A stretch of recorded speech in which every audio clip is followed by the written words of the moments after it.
কি বয়স দিছে বয়সটা শুনেন। আমি ব্যক্তিগতভাবে সেফ লন্ডনে আছি আমার পরিবারের সাথে। ডক্টর ইউনূস একজন ফ্যাসিস্ট, বাংলাদেশের সবচেয়ে বড় এই মুহূর্তে একটা সবচেয়ে বড় ফ্যাসিস্ট ইন বাংলাদেশ, এবং তারা কিন্তু আমাদেরকে বাংলাদেশের ইতিহাসে ফেসিস্ট শব্দটা জুলাই আগস্ট বিপ্লবের পর সবচেয়ে বেশি ব্যবহৃত হয়েছে আওয়ামী লীগের বিরুদ্ধে। আপনি মেয়র হওয়ার পর মাত্র 8 মাসের মাথায় আপনার এই মেয়র পদ ছেড়ে আপনাকে লন্ডনে চলে আসতে হলো। এখন আপনি কখন বুঝতে পারলেন যে আপনাকে লন্ডনে চলে আসতে হবে? এখন তো আপনি আইনের দৃষ্টিতে পলাতক। না না না। আচ্ছা, আরেকটি প্রশ্ন এসছে, আবির করেছেন এটি AAA। আচ্ছা, স্বাধীনতার পক্ষের লোক সবাই দেশ থেকে পালালেন, কিন্তু রাজাকার কেউ দেশ ছাড়েনি, এই বিষয়ে আপনার মন্তব্য? সব স্বাধীনতার পক্ষের মানুষ দেশ ছেড়ে পালিয়ে গেল, কিন্তু রাজাকাররা কেউ যায়নি। আমি যে ভাই প্রশ্ন করেছেন ধন্যবাদ।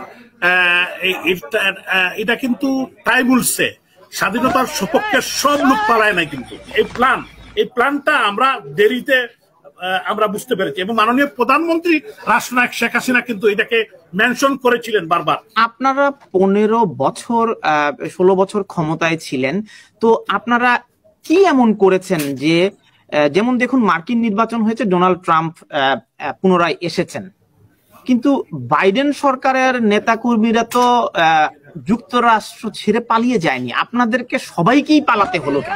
এখানে আমাদের ব্যর্থতা আছে, এটা আমি স্বীকার করব যে কিছু কিছু জায়গায় আমাদের ব্যর্থতা আছে, এবং কিছু কিছু জায়গায় আমাদের অনেক ভুল ত্রুটিও আছে, যেটা আমি স্বীকার করতে চাই। তাহলে আপনাদের শাসন আমলে যে বিচার বহির্ভূত হত্যাকাণ্ড হয়েছে, ব্যাংক লুট হয়েছে, শেয়ার বাজার লুট হয়েছে, আপনাদের নামে যে সমস্ত কেলেঙ্কারি হয়েছে, পুলিশের সবচেয়ে বড় কর্মকর্তা থেকে শুরু করে বিচারপতি থেকে শুরু করে এমন কোন বিভাগ নেই যেটিতে আপনারা দুর্নীতিতে, স্বজনপ্রীতিতে, দলীয়করণে এবং লুটপাটে আপনারা চ্যাম্পিয়ন কেউ ছাড়িয়ে গেছেন। যে আপনাকে এভিডেন্সিয়াল বলতে হবে। আপনি ব্যাংক লুটের কথা বলছেন, কারা লুটেরা, কত টাকা লুট করেছে এবং কোথায়, আপনাকে এভিডেন্স তো দিতে হবে। এভিডেন্স ছাড়া তো আপনি বলতে পারেন আমরা জনাব চৌধুরী আপনি এভিডেন্স চেয়েছেন। হলমার্কের কেলেঙ্কারি আপনাদের সময় হয়েছে, বিসমিল্লাহ গ্রুপের কেলেঙ্কারি আপনাদের সময় হয়েছে, বেসিক ব্যাংকের ঋণ কেলেঙ্কারি হয়েছে, জনতা ব্যাংকের কেলেঙ্কারি হয়েছে, বাংলাদেশ ব্যাংকের রিজার্ভ চুরি হয়েছে, ফার্মার্স ব্যাংকের ঋণের নামে আপনারা নিজেদের দলীয় কর্মীদেরকে অহেতুক ঋণ দিয়ে এই ব্যাংকগুলোকে পথে বসিয়েছেন। ইসলামী ব্যাংকের মালিকানা পরিবর্তন করে আপনারা এই ব্যাংকটিকেও পথে বসিয়েছেন। আরো এভিডেন্স চান? না, আমি বলবো না যে একবারে ঘটে নাই, কিন্তু আপনি দেখতে হবে যে আমাদের সরকারের পক্ষ থেকে এইগুলাকে আইডেন্টিফাই করে এইগুলোকে বিচারের আওতায় নেওয়া হয়েছে। কিভাবে বিচারের আওতায় নিয়ে আসা হলো জনাব চৌধুরী? আমরা দেখলাম পুলিশের সবচেয়ে বড় কর্মকর্তা, ওনার মাইলের পর মাইল জায়গা, ওনার রিসোর্ট, ওনার ব্যাংক, ওনার দুর্নীতির যে পাহাড় তিনি গড়েছেন।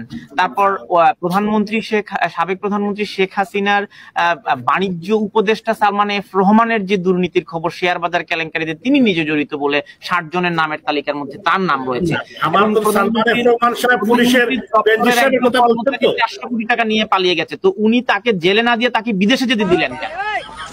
না, বিষয়টা হলো যে বিদেশে কেউ যদি পালিয়ে যায়, তাকে তো আপনার যতক্ষণ পর্যন্ত আপনি বাংলাদেশে না আনবেন, তাকে কিভাবে? আপনি আল জাজিরার সেই ডকুমেন্টারিটি যদি দেখে থাকেন, ওনার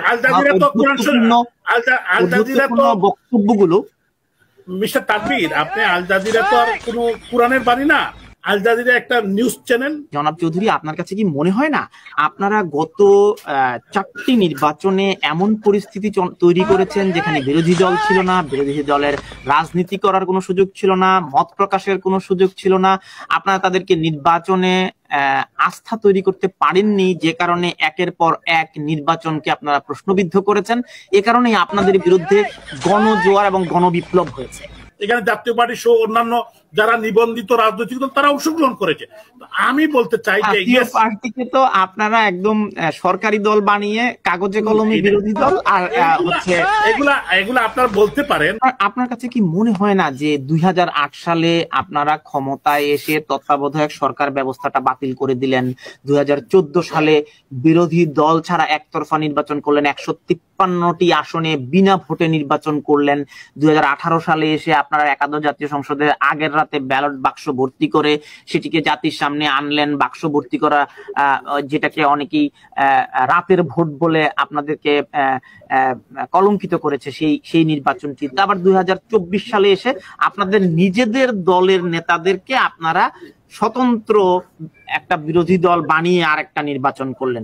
তো এই 16 বছরে মানুষের যে ক্ষোভ, মানুষের যে আকাঙ্ক্ষার গণতন্ত্র যে বাধাগ্রস্ত হয়েছে, এটিরই প্রতিফলন এই জনবিক্ষোভ।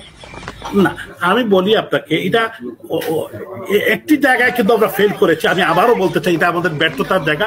আমার জন্মদাতা মা, ওনার 97 ইয়ার্স ওল্ড, উনি যেটা বলেছেন যে উনার এই বয়সে উনি কোনোদিন এরকম এই আমাদের এই যে ভূখণ্ড, এই ভূখণ্ডতে এরকম দেখেন নাই। এটা কিন্তু দুঃখজনক।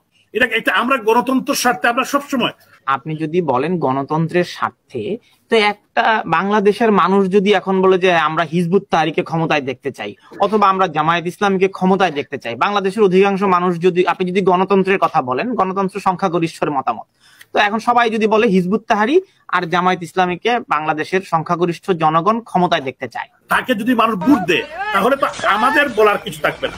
একটি প্রশ্ন এসেছে, আমি স্ক্রিনে দিয়েছি। সিলেটে M16 রাইফেল নিয়ে কারা রাস্তায় ছিল?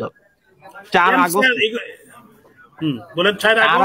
ঢাকায় আওয়ামী লীগের কি ভূমিকা ছিল? কারা অস্ত্র নিয়ে জয় বাংলা স্লোগান দিয়েছিল? কলঙ্কিত করার জন্য। এই জুলাই আন্দোলনে যে সিলেটে যে সহিংসতা হয়েছে, সিলেটে যে হত্যাকাণ্ডগুলো হয়েছে, সিলেটে একজন সাংবাদিককে মেরে ফেলা হয়েছে, তখন আপনার কি ভূমিকা ছিল? শুনেন, আমি সিলেটে একটি হত্যাকাণ্ড ঘটেছে, সাংবাদিক তুরাব।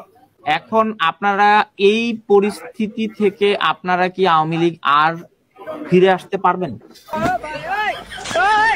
আপনার কি মনে হয়? আমার তো মনে হচ্ছে যে আপনারা কেউ নিরাপদে চলে গেছেন। একটি বড় প্রশ্ন সবসময় আসে যে সকল নেতাকর্মীরা যারা সিনিয়র এবং যারা অর্থ এবং বিত্তশালী, তাদেরকে সহজে দেশ ছেড়ে পালিয়ে যেতে সহায়তা করা হয়েছে, কিন্তু যারা তৃণমূলের আছেন, নির্যাতিত হচ্ছেন, প্রকৃত রাজনীতিবিদ, তারা নির্যাতনের শিকার হচ্ছেন। হ্যাঁ, তো এখন আপনাদের রাজনৈতিক দলের মুখপাত্রের কি অভাব হয়েছে যে আপনারা কোনো নির্দেশনা দিতে পারলেন না? 5ই অগাস্ট আপনার দলীয় প্রধান যখন গণভবন থেকে চলে গেলেন, তখন আপনারা কখন জানতে পারলেন যে আপনাদেরও সরে পড়তে হবে? ব্যক্তিগতভাবে আসলে আমার জানা নেই। আপনারা যে 2009 সালে আপনাদের খেলাপি ঋণের পরিমাণ ছিল 22,481